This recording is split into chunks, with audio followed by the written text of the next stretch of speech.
Fighters are a rare type of human being. It takes a lot to step into a cage and willingly get into the old rough and tumble with someone else who is really good at it. But the mentality required to succeed often leaves these athletes with a warped sense of themselves and their careers, which sometimes gets conveyed into a microphone for the rest of us to hear and say, "Damn! Wow, they were way off base on that one." The fighters on today's list could not read the room and had baffling takes that didn't seem to reflect reality at all. I'm Tommy from MMA On Point. A massive thanks to our channel Hall of Famers for supporting videos like this one, and these are the 10 most clueless interviews ever. Number 10, Joaquin Buckley. There are moments where a fighter is just right on the cusp of the next level, and all the pieces come together to create something special. You can just feel it as a fan. That moment looked like it had come for Joaquin Buckley earlier this year. In the co-main event of an ESPN card in his hometown of St. Louis, Buckley would decisively earn a victory over Nursultan Ruziboyev and extended his winning streak to 4 straight at 170. He had the crowd eating out of the palm of his hands, and in the post-fight interview, a perfect call-out would have blown the roof off the place. "I'm the next guy in the division, so insert contender, I'm coming for you." I think Ian Gary would have been a solid call, or if you're really wanting a pop, Colby Covington, but instead Buckley would use this perfect moment to call out the one guy at this point nobody should be calling out. And he did it with the bad Irish accent. Conor McGregor!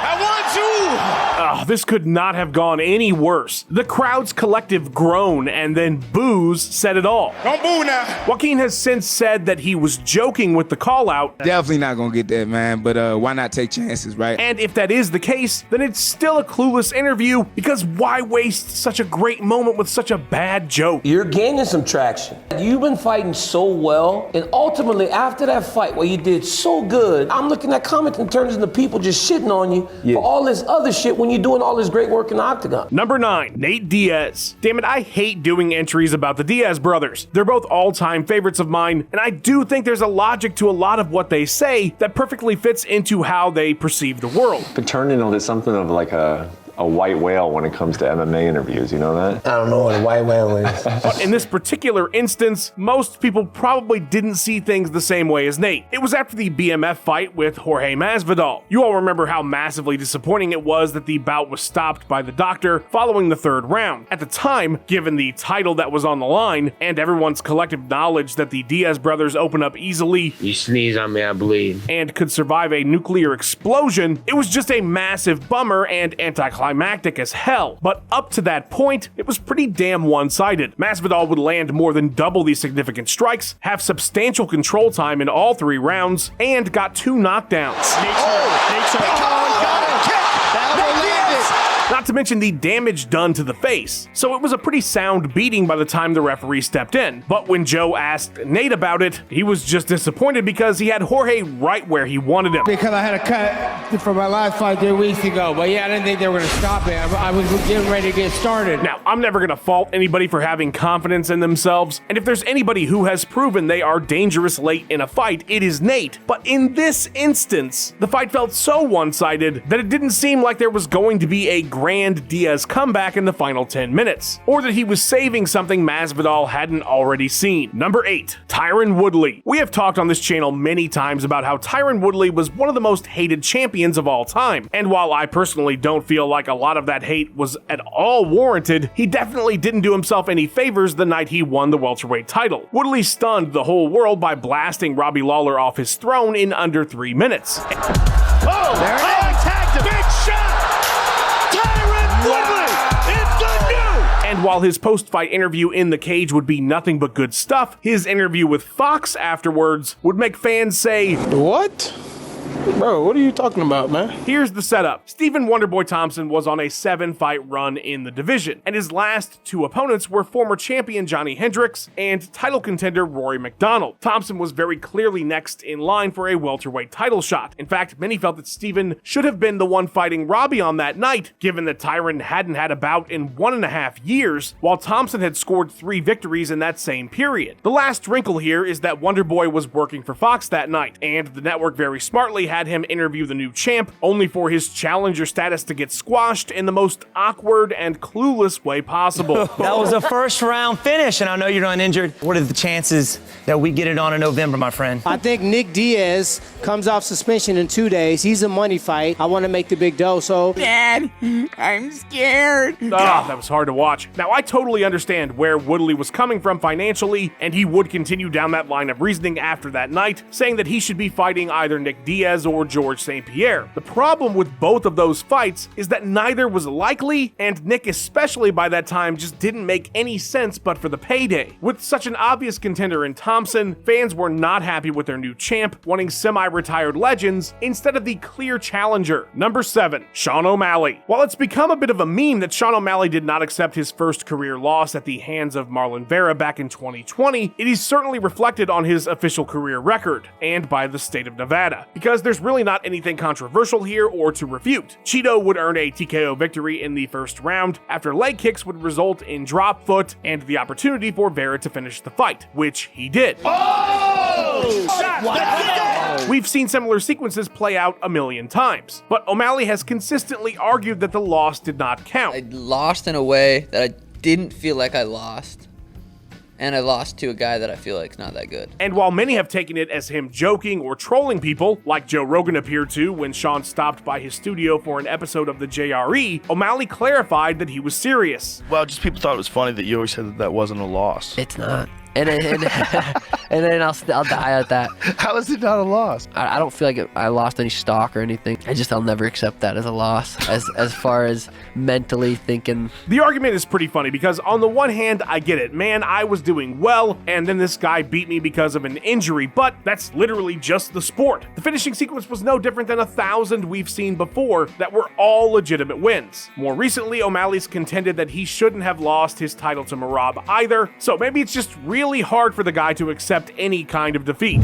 I won the first, third, and fifth round. Number 6, Jamahal Hill. It was hard to find an interview for this entry, but when we were conceptualizing the list, we knew there had to be something from Hill in this video. The problem was, for the most part, Jamahal says his piece on his YouTube channel where he's pretty much just by himself. Luckily, Hill sat down with the schmo following his loss to Alex Pereira to discuss his upcoming fight with Khalil Roundtree, a fight that sadly never happened. The former champ had been pretty consistent about how he felt about the ending sequence of his fight with Poatan. If you don't remember, it was when Alex pushed Herb Dean away after a cup shot to keep the fight going instead of taking time, moments before knocking Jamahal out. Continue. Please, get out of here. But Hill felt some kind of way about how it all went down. Like I said, man, it's protect yourself at all times. Like, right after they tell you that, it's obey my commands at all times, too. If Herb Dean could have done anything, I would have liked to have had a more clean and better reset. The problem is, everything about this quick reset doesn't seem to line up with Hill's issues with it, expressed both in this interview and elsewhere, especially because both of them throw a strike almost exactly at the same time. Hill's even comes slightly earlier, which is why many fans have taken issue with Jamal's retelling of how things went down. Him closing the angle on me while I'm trying to check and make sure he's good and things like that. It was a gritty competitive move. Number 5, Ben Askren. It was such a massive deal that Ben Askren was coming to the UFC in 2019. Do you remember the hype? It was Funky Mania running wild. The man had built up such a presence on social media, had for so long been adversarial to the UFC, and considered one of the best to ever compete exclusively outside of it, that when the promotion made that trade with one for DJ, the sport was in the palm of Ben's hand. There were 2 title fights on his debut card, and arguably the most interest was in Askren versus Robbie Lawler. The fight would start disastrously, with Ben getting slammed and beaten up to the point where you could argue a stoppage was justified. I believe he's not out. The look on Robbie Lawler's face says it all. But he survived and ended the fight with a controversial bulldog choke, with Lawler immediately protesting afterwards because Herb Dean saw his arm drop and assumed he was unconscious. Oh, he's going out! He's out! He wasn't out! He wasn't out! Whether he was is up for debate, but what's not is that Askren got mauled and had a questionable finish. Not exactly the debut you'd want coming into the UFC after all that buildup, but you wouldn't know that listening to his post-fight interview. Hey Dana, is that really the best you got? Bring him, baby. Is that the best? Well, no, but you were nearly finished in the first minutes, and then won in a way that isn't even clear you won. So I'm not entirely sure the best would end up being a better outcome. It was just a very weird line to throw out there after the way that entire fight went, and made the usually very savvy Askren seem like he didn't understand the perception of what had just happened. Number 4, Michael Bisping. Going into their fight in London, Michael Bisping and Mark Hamill were both undefeated with 3 wins in the UFC. Both fighters came into the promotion through Tough 3, with the Count winning the show, of course, and the Hammer having to withdraw early due to an injury, but he was meant to face Bisping in the semifinals. So the narrative became that the winner between these two up-and-comers would be the true winner of their Tough season. And if that's the way you choose to see it, the real winner of Tough 3 is Matt Hamill, because he absolutely won this fight with Michael Bisping, even though 2 of the judges disagreed. If you were being extra generous, you could argue that Bisping won the second round, but that is the only round. And all these years later, the decision is looked at as one of the worst in UFC history. But in the moment, in his home country, after a big win in a fight that had to be hard because he was losing it, Bisping didn't see the problem. I know this is a tremendous victory for you because you felt like if you didn't beat him here, the win that you got in winning the Ultimate Fighter would not have counted. I always thought that my win counted. This counts even more. He's been calling me out. Who's the real winner of the Ultimate Fighter? The same one it always has been. Back to wrestling. Look, there's a lot of reasons to have felt the way he did, and obviously, being injured and missing the show is just how things go sometimes. Mike won tough, but he definitely did not win that fight, and in that moment, he was not at all willing to accept that. Number 3, Julianna Pena. It was this post-fight interview that inspired the very video you're watching. Julianna made the thumbnail for our very popular Delusional Fighters video because of her hilarious beef with Amanda Nunes and her perception of that rivalry. And at UFC 307, after regaining the title, Pena gave us gold yet again. The general consensus, and by general, I do mean the vast majority of people, believed that Raquel Pennington should have retained her title on the cards, but she did not. The website MMA Decisions shows that 24 media outlets or members out of 26 gave scores having the fight 48-47 for Rocky. The vibe on social media matched too. It was certainly a night of wonky judging prior, so the outcome wasn't too much of a surprise. What was, though, was that Pena was the one who was worried about the judging ruining her night. At the end of it, did you think you had done enough to get the decision? I wasn't sure. I heard that these judges tonight were doing some crazy stuff, so... Julianna, the judges were doing some crazy stuff tonight. The craziest being giving you the title. Now, that lack of awareness would have warranted a spot in the video, but Pena doubled down afterwards when asked about the obvious first defense against Kayla Harrison. Kayla Harrison won earlier tonight. Give us your thoughts on a potential matchup between the two of you. What I'd really like is for Amanda Nunes to quit ducking and come back inside this octagon and let's settle it. I actually find her antics pretty damn funny. I think she's a natural at pissing people off, and calling for Nunes and saying it would be a massive fight is awesome. We need more interviews like this. I hope she keeps the title now. Number 2, Paddy Pimblett. Up to his fight with Jared Gordon, Paddy Pimblett had everybody eating out of the palm of his hands. While there were detractors, his massive popularity and it factor were very evident, as he would get 3 stoppages in his first 3 wins with 3 performance bonuses, and 2 outings in London that made the guy feel like an absolute megastar. You know, it wasn't as clean as I like, but are you not entertained? Some cracks in the armor would form, though, after a controversial decision victory over Gordon. Pretty much everybody had this fight for Jared. If not all 3 rounds, then certainly rounds 1 and 3. On MMA Decisions, all but a single media member scored it for Gordon, and all but 7.5% of 3,100 users on the site thought Paddy lost as well. You would think, at the very least, Pimblett could accept that the decision was contestable, not according to the baddie post-fight, when Joe generously started the interview with "That was a close one." Paddy, that was a close one. No, it wasn't. That wasn't close. Oh yeah, he also threw a joke about a beef with Ariel Helwani in there, something that was way too inside baseball for the vast majority of fans to even understand what he was alluding to. But know what, Joe?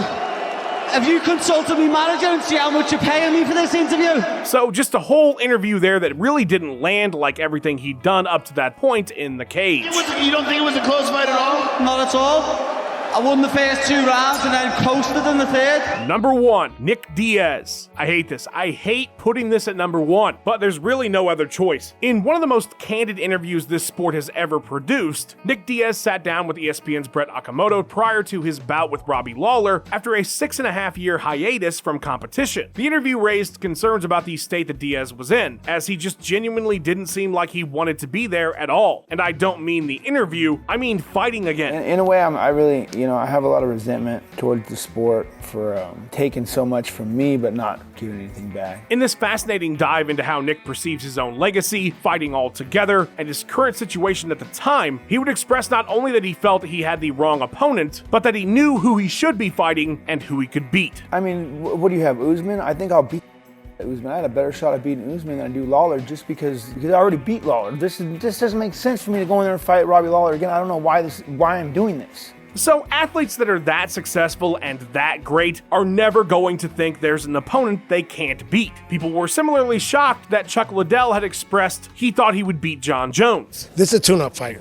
This is my tune-up fight. I'm going to take a harder opponent next and a harder opponent after that. And if he's still around, maybe John Jones at the end for the last one. We'll just commit. Oh, there are teeth. Right here. Liddell's down, and Liddell! Right, these are champions. Part of the reason they were was that mentality, but Diaz seemed genuinely surprised that he was not fighting current champion Usman after a 6.5-year layoff and a decade without a victory in the division. Another massive thank you to our channel Hall of Fame members. We love you guys. Your support means a ton. Thank you, thank you, thank you. Fight fans, hit the join button, become a member as well. You get exclusive content. You might even have some say in our videos. Like and subscribe to call out Conor McGregor in your worst Irish accent. Leave a comment about other times fighters were completely clueless in interviews, and thank you so much for watching. You guys have a good one.